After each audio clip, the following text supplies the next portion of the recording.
Welcome to Road to Playoffs and Grand Finals. It's time to catch up on all the electrifying moments of the 2023 Overwatch League season. And you have us four to guide you through the journey. I'm Reinforce. I'm Zoe. I'm Danny. And I'm Jake. All right, you guys, let's just get right into it. Start talking about what an incredible season we've had. I feel like the first and most important storyline from the start of the season is just how hot Atlanta Reign came out of the gate with a ridiculous win streak, looking untouchable, especially on their Sombra Tracer Winston dive comp. The dominance in which they did it. They lost like, what, 2 maps? A couple maps. They were too good, and I think it was for the right reason. They had Chio Fielder, who already won the Grand Finals last season. Lip, amazing Sombra player. 50% of the season, nobody beat them.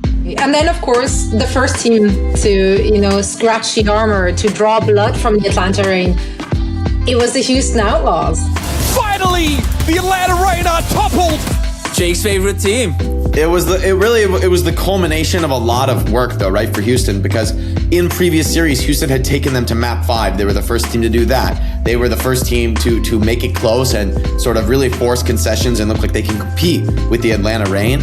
But quickly after Houston was able to win that match in an incredible Game 5 series, the Florida Mayhem were also able to follow up with a win. So as other teams started to catch up to Atlanta Reign, I think it just shows how hard it is to stay on top, how incredible a win streak like that is, because everyone is watching you. All the teams who are just under you, who are also incredibly skilled, they're copying every little thing you do. They're studying you and they're looking for any weakness.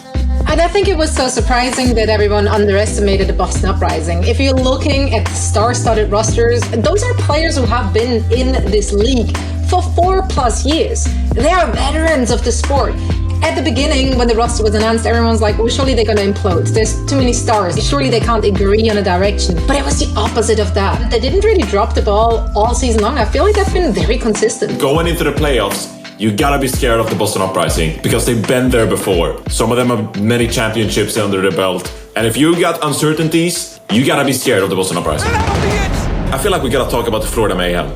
They got second in the regular season. No, because I wanted to bring that up as well, Johnny, because they're very underrated, right? I think they weren't high up in everyone's rankings. I think people knew Florida Mayhem would be a strong team, a contender at the top. I don't think people would have put them second. I also feel like we have to highlight the coaching. I feel like Gumba has made Florida look like one of the most versatile teams at the top, one of the most difficult teams to predict. Their whole team is incredibly flexible and incredibly strong no matter what they play. I feel like we need to take a moment to touch on APAC here as well. 3 of the APAC teams made it to the playoffs, of course. Soul Infernal, Hangzhou Spark visited the mid-season madness. I feel like Dallas Fuel is the dark horse. We might be going into an off-tank meta. Dallas Fuel have Hanbin on their team. They could be making a deep run in the playoffs. And it's great to see the Dallas Fuel kind of come back because they had a rough start to the season. Like, I feel like it really looked like the circle is back, the circle of misery. They're back at the beginning where it's actual miserable.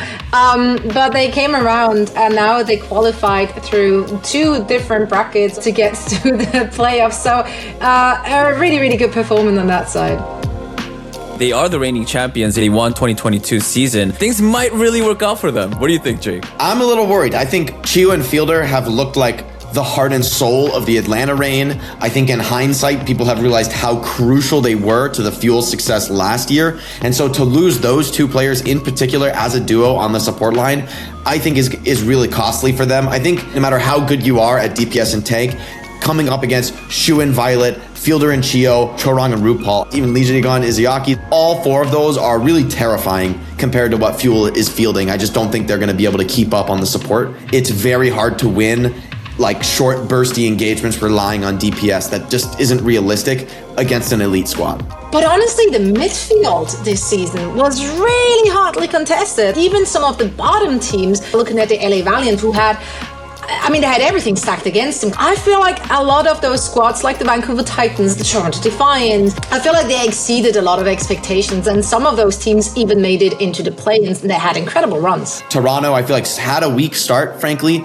The roster didn't quite work out the way they were hoping, but they made adjustments. They brought in Spectra and Opener, and those seemed to really energize the team, and they just barely missed the qualification to play in front of the home crowd in Toronto. And Vancouver Titans as well, I think, came in with not much expectations. The trust that those teams placed in their rosters, the adaptation that Toronto made throughout the season, we have to call those out as impressive, despite the fact that we're not going to see them here in Toronto.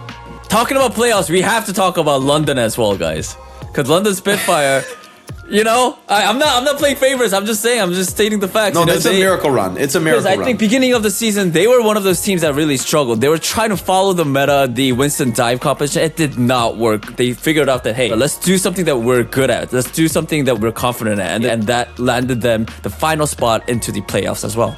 Danny, here's all I got to say about the London Spitfire. Yes. You got Hardy charging against you. You got Backbone teleporting the entire team all over the place. I like it. Your decision making has got to be on point. I am spooked if I am the enemy team. I do not want to play the London Spitfire. 100% agree, and I think that is a valid choice. That's why, was it the Inferno that sent them up to the bracket number 1, right? Yeah. And I think it was Roston, their GM, saying that, like, you know, he's scared of Hardy's big hammer. And I think that's a valid reason. It's coming for you, whether you're scared or not. If I were any of the Eastern teams, I'd be really, really worried heading up against London. Yeah, by this point, probably all the Western teams have at least scrimmed London, at least got a taste. I sort of wonder how we'll see the differences between the regions play out, especially as regards their interaction with a unique team like London Spitfire. I'm sure I'm speaking for everyone when I say we can't wait for all the action in Toronto. Tune in to the playoffs and grand finals to see how the bracket plays out and who will win it all.